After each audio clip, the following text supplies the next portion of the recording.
जे budget estimate म्हणजे सरकारचं उत्पन्न हे येणार होतं ते आलेलं नाहीये।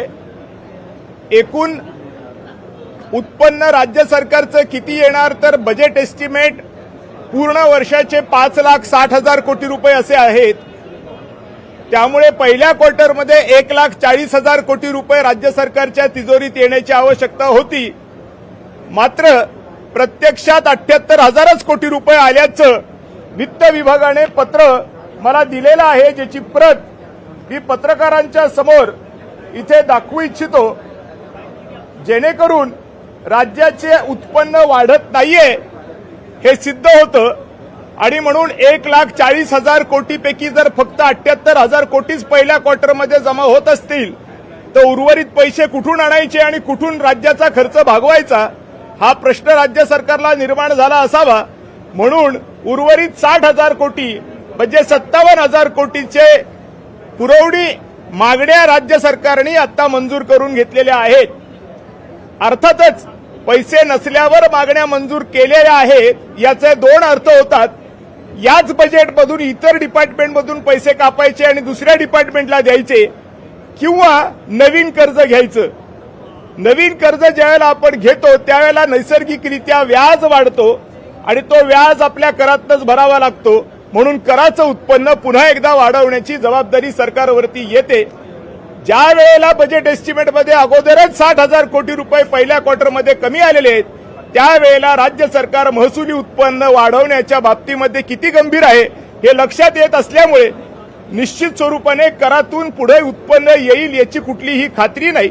आणि म्हणून या सगळ्या पार्श्वभूमीवर या राज्यामध्ये आर्थिक इमर्जन्सी, फायनान्शियल इमर्जन्सी ही लागू होऊ शकते अशा पद्धतीची आपत्कालीन परिस्थिती तयार झालेली आहे।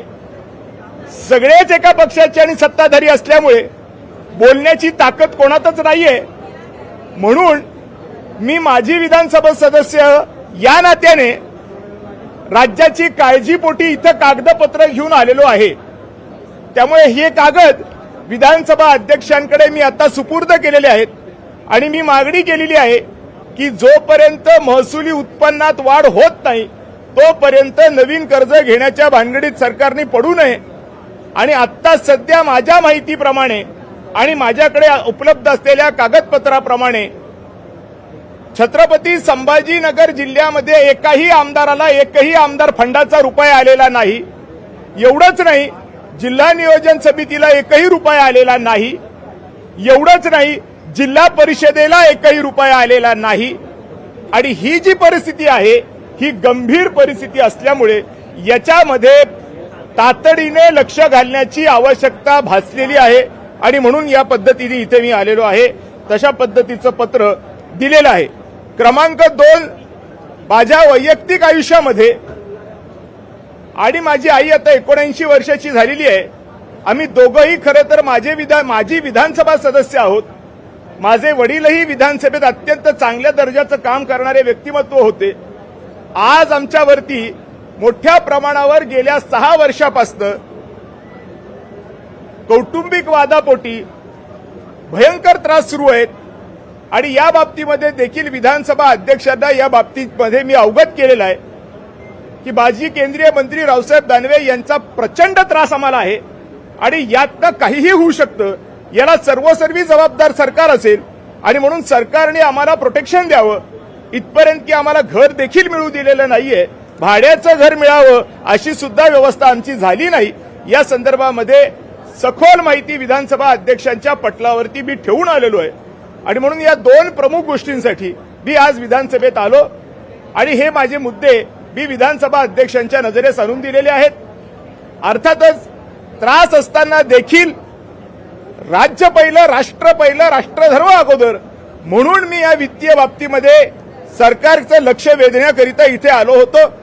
पण त्याचबरोबर वैयक्तिक आयुष्यही महत्वाचं आहे म्हणून त्याही बाबतीमध्ये मी खुलासावार एक निवेदन माननीय अध्यक्ष महोदयांकडे दिलेलं आहे।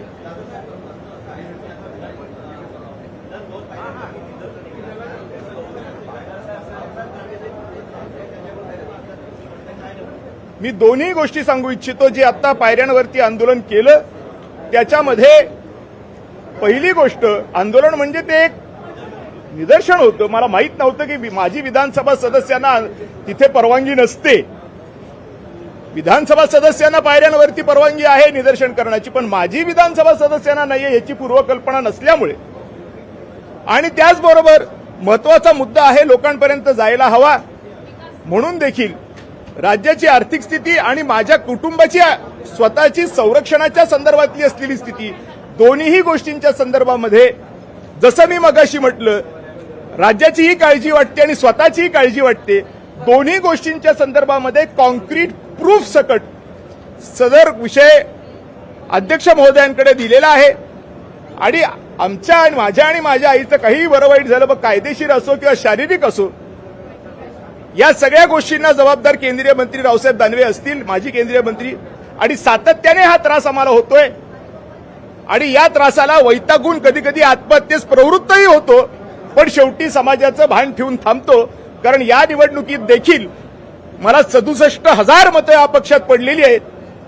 माझ्यावर प्रेम करणारे अतोनात लोक आहेत, घाबरून मुघलांची चाटणारे लोक वेगळे आणि स्वराज्याची संकल्पना मनामध्ये घेऊन चालणारे लोक वेगळे.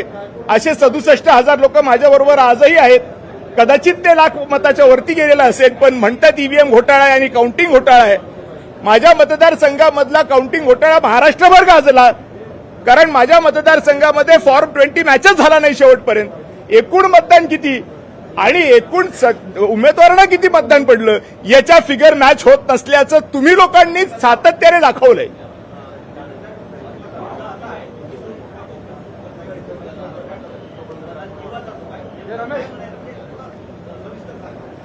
सातत्याने राजकीय त्यांच्या मुलीला आमदार करण्याचं स्वप्न होतं, जे माझ्या लक्षात आलं नाही आणि म्हणून गुंतवलं गेलं आणि गुंतवून त्या ठिकाणी मेंटल हॅरॅसमेंट केली गेली, घरगुती अत्याचाराची केस दाखल केली गेली, ज्याच्यामध्ये आत्ताच्या ज्या आमदार आहेत आमच्या त्या म्हणतायत की माझ्याकडे एकही रुपया नाहीये आणि म्हणून त्या केसमध्ये माझ्या विरोधात निकाल लागला आणि माझ्या पेन्शनचे 30,000 रुपये आत्ताचे रनिंग आमदारांचा मला पोटगी देण्यासाठी कोर्टाने निकाल दिला. येस, संजना जाधव आमदार यांना माजी आमदार हर्षवर्धन जाधव यांनी 30,000 रुपये पोटगी देण्याचा निकाल लागलाय, जो धादांतपणे खोटा आहे. चुकीच्या गोष्टी सांगितल्या गेलेल्या आहेत आणि त्या आम्ही आता प्रूफ करण्यासाठी आम्ही आमचं ऍप्लिकेशन पुढच्या कोर्टात दाखल केलेलं आहे. ही हॅरॅसमेंट नाही तर काय आहे? जर का तुमचं स्वतःचं उत्पन्न आणि तुमच्या पत्नीचं, विभक्त पत्नीचं उत्पन्न याच्या संदर्भामध्ये कोर्टामध्ये खोटी माहिती देऊन त्या कोर्टाची दिशाभूल करून त्यांना आपल्या विरोधात किंवा आपल्या बाजूने निकाल देण्याच्या संदर्भामध्ये प्रक्रिया पार पडत असेल तर ही हॅरॅसमेंट नाही तर काय आहे? आणि आज माझा फक्त 58,000 रुपये आमदारकीच्या पेन्शनवरती माझं घर चालतंय. अशा परिस्थितीमध्ये ज्या वेळेला 30,000 रुपये महिन्याला मी चालू आमदारांना द्यायचे आहेत, हा कोणता न्याय आहे? हा कोणता न्याय आहे? ही हॅरॅसमेंट नाही तर दुसरं काय आहे? आणि या सगळ्या हॅरॅसमेंट पोटी मला आतापर्यंत 7 वेळेला हृदयविकाराचे झटके येऊन गेले, ज्याचा ऑफिशियल रेकॉर्ड माझ्याकडे आहे. भगवंताच्या कृपा आशीर्वादाने, लोकांच्या आशीर्वादाने मी वाचलो, नाही तर मी खलास झालो असतो. आणि आता सध्या सुद्धा ते सुरू आहे. घर देखील मिळवू दिलं जात नाही, ही वस्तुस्थिती आहे. ज्यांनी आम्हाला घर भाड्याने दिलं होतं त्याच्यावरती पोलिसांना पाठवून खोटे कागदपत्रांनी तयार करून घेतले, या संबंधीचेही पुरावे माझ्याकडे आहेत.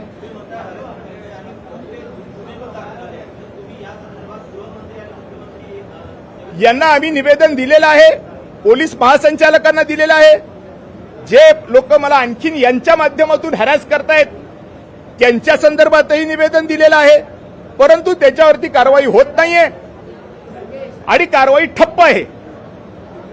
ही कारवाई ठप्प नैसर्गिकरित्या जिसकी लाठी उसकी भैंस याप्रमाणे या देशात चाललंय. पण रावणाचंही चाललं नाही, पण कंसाचंही चाललं नाही, हिटलरचंही चाललं नाही.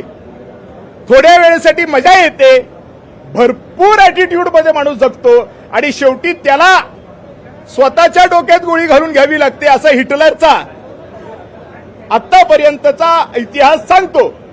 त्यामुळे जे अशा पद्धतीने बेदरकारपणे वागून वाटेल ते करायची तयारी ठेवतात आणि आम्ही सगळं काही मॅनेज करू शकतो, या भूमिकेतून चालून वाटेल ते क्रश करू शकतात.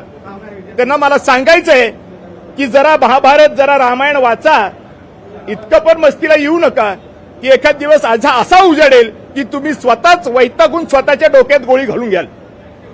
Thank you so much. And there's one more thing which I want to say. There's one more thing, very important thing. आता सध्या छत्रपती संभाजीनगरमध्ये